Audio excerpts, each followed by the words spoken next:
بسم اللہ الرحمن الرحیم۔ السلام علیکم بختاور اسلامک ٹی وی کے معزز ناظرین، امید کرتی ہوں کہ اللہ پاک کے فضل و کرم سے آپ سب خیر و عافیت سے ہوں گے۔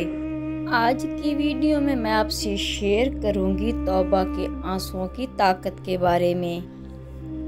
توبہ کے آنسوؤں کی طاقت وہ کون سا ایسا وقت ہے کہ جب انسان جیتے جی مرنے سے پہلے توبہ کرے اور اس کی وہ توبہ قبول ہو جائے۔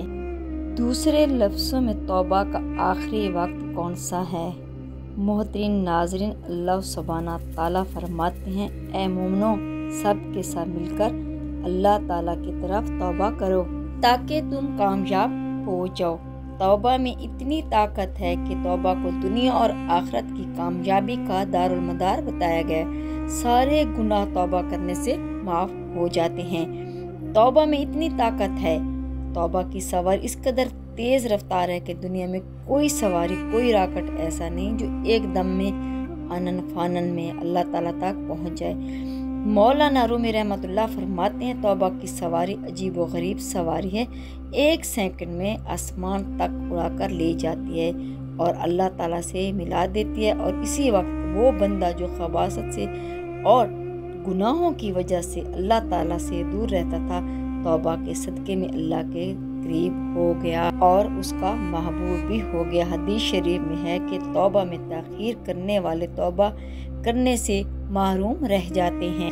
اس لیے ضروری ہے کہ توبہ کے لیے بہت جلدی قدم اٹھانا چاہیے، کیونکہ ملکہ موت اچانک سامنے آتا ہے اور زندگی کے ختم ہونے کی پریشان کن خبر سناتا ہے اور کہتا ہے کہ اے زندگی کی ایک گھڑی باقی رہتی ہے۔ مرنے والا وقت کے بڑھانے کی التجا کرتا ہے، فرشتہ کہتا ہے کہ ایک سانس بھی نہیں بڑھ سکتا۔ اسی لیے توبہ میں جلدی کرنی چاہیے، کیونکہ گناہوں سے اعمال صالحہ کی روشنی چھپ جاتی ہے اور دل پر تاریکی کے پردے چھا جاتے ہیں۔ محترم ناظرین، اللہ سبحانہ تعالیٰ نے ایک گناہ گار انسان کو اس وقت تک توبہ کرنے کا موقع دیا جس کے بعد اس کے لیے توبہ کا کوئی فائدہ نہیں۔ وہ کون سا لمحہ جس وقت تک انسان اپنے کیے گناہوں پر نادم ہو کر اللہ تعالیٰ کی طرف رجوع کا قدم اٹھائے تو اللہ تعالیٰ اس کی توبہ قبول فرما دیتا ہے۔ یہ دو طرح کا ہے۔ نمبر ایک، انسان کی زندگی کے متعلق سے ہے، یعنی اسی انسان کے حق میں وقت پورا ہو جاتا ہے، جبکہ دوسرا پوری دنیا کی زندگی سے متعلق ہے، یعنی اسی کائنات میں زندہ کسی شخص کی توبہ کرنے کا وقت ختم ہو جاتا ہے۔ انسان کی زندگی سے متعلق ہر انسان پر ایسی حالت آتی ہے کہ اس کے لیے توبہ کا آخری لمحہ سمجھا جاتا ہے۔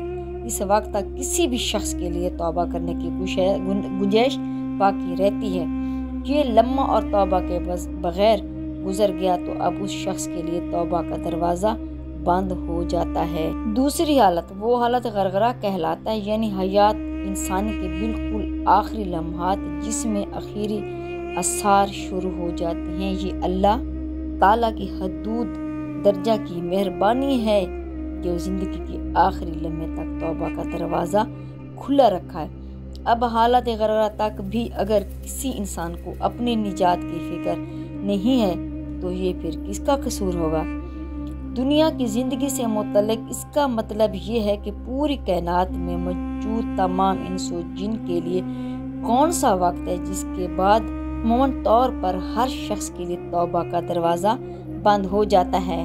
تو یہ وقت ہوگا جب سورج مشرق کی بجائے مغرب کی طرف سے نمودار ہوگا۔ جب ایسا وقت ہو جائے گا تو اس وقت ایک شخص سا ہے وہ کتنا بھی رونا دھونا شروع کر دے، کسی سے بھی توبہ قبول نہیں کی جائے گی۔ دوسرے لفظوں میں یوں سمجھ لیجئے کہ توبہ کا دروازہ مغرب سے سورج طلوع ہونے تک کھلا رہے گا۔ اسی حوالے سے چند حدیثات مبارکہ ملاحظہ کیجیے۔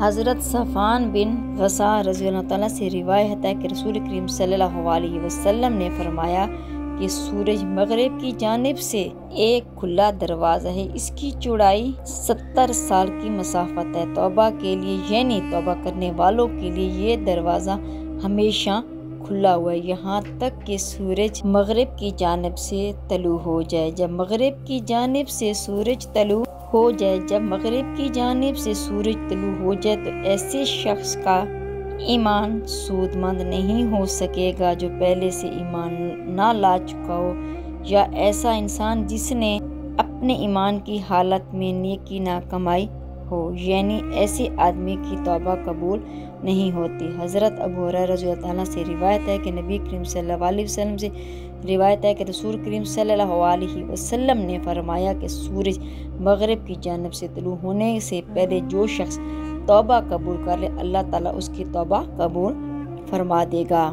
حضرت ابو موسیٰ رضی اللہ عنہ سے روایت ہے کہ رسول کریم صلی اللہ علیہ وسلم نے فرمایا، اللہ تعالیٰ رات میں اپنا ہاتھ پھیلاتا ہے تاکہ دن کا گناہ گار توبہ کرے اور اللہ تعالیٰ اس کی توبہ کو قبول کر لیتا، اور یہ سلسلہ جاری رہے گا یہاں تک کہ سورج مغرب کی جانب سے طلوع ہو جائے۔ ایک بزرگ سے پوچھا گیا کہ سب سے پہلے استغفار کروں یا درود شریف پڑھوں، تو انہوں نے فرمایا کہ جب کپڑا گندا اور میلا ہو جائے تو پہلے دھویا جاتا ہے اور بعد میں خوشبو لگائی جاتی ہے، تو استغفار سے صفائی حاصل ہوتی ہے اور درود شریف سے خوشبو حاصل ہوتی ہے، اسی لیے استغفار پہلے پڑھا کرو اور درود شریف بعد میں۔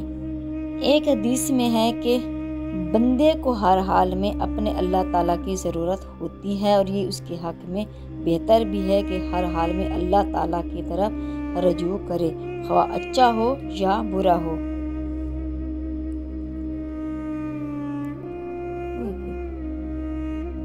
مثلاً گناہ کا مرتب ہو تو یہ دعا کرے، اے اللہ میرے گناہ کا پردہ رکھ، مصیبت سے فارغ ہو تو یہ دعا کرے، اے اللہ میری خطا معاف فرما۔ توبہ کے بعد یہ دعا کرے کہ اے اللہ گناہ سے میری حفاظت کر۔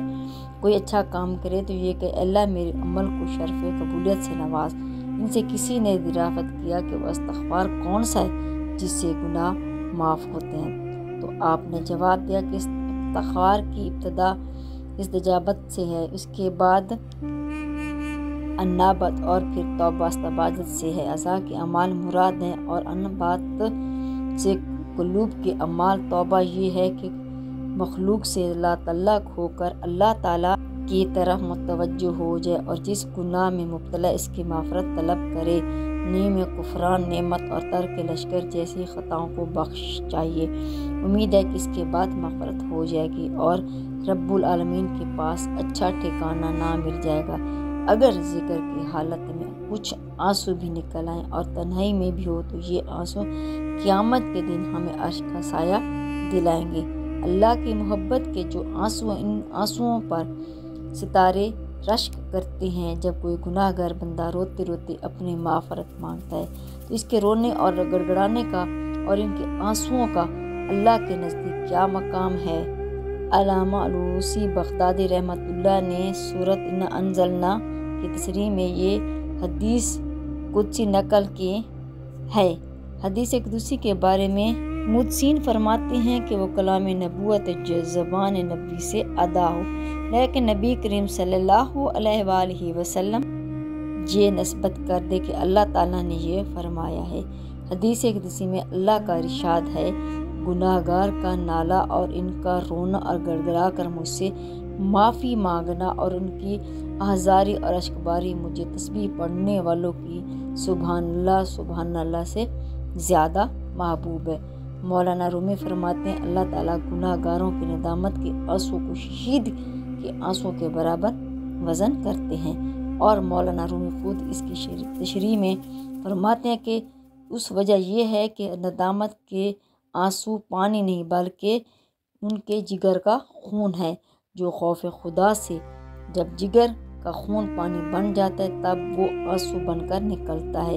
اللہ علم توبہ استغفار ولی اللہ صغیر و کبیرہ گناہ سے اکثر محفوظ ہوتے ہیں۔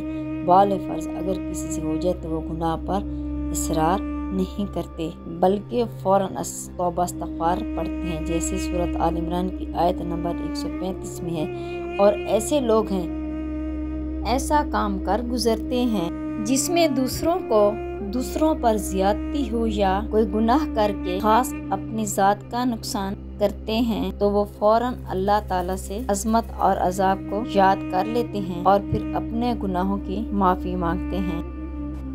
اگر میری آج کی ویڈیو آپ کو اچھی لگی ہو تو لائک کریں، شیئر کریں، سبسکرائب کریں، بیل آئکن کو پریس کریں تاکہ ہر آنے والی میری ویڈیو آپ تک بآسانی پہنچ سکے اور میری حوصلہ افزائی ہو۔